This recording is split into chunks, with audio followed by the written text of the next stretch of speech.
filologia, una cita ben l'endemà, un zorro escolant-se a l'assemblea, a punt brusc cabells daurats. La vida és un dijous que acabaria al teu pis d'estudiants, quatre espelmes grogues a la cuina, plats tancats. La vida és un cel blau al migdia, quan pujàvem al terrat, una cançó d'Extremo i roba estesa, València entre llençols blancs.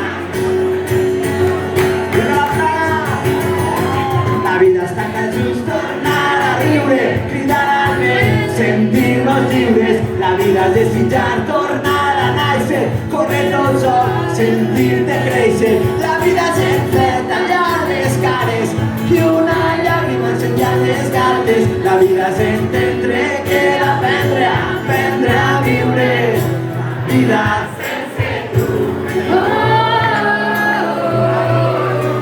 La vida sense tu.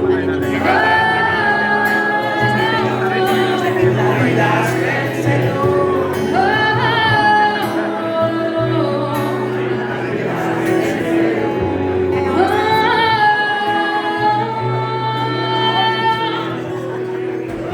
La vida és mossegar la fruita dolça a les escales del mercat central, pujar per cavallers fins la vall digna, fumar oblits, cantar a crits. La vida és una casa enderrocada prop de les torres de Serrans, amor, humor, respecte a la façana, foc i metralla a les nostres mans. La vida és agafar el primer tramvia del pont de fusta al Cabanyal, una ciutat taronja a les finestres, un món en guerra, els ulls cansats. La vida és una barca abandonada que van trobar davant del mar, sentint-nos com dos nàufrags a la platja. Un cop que em vas besar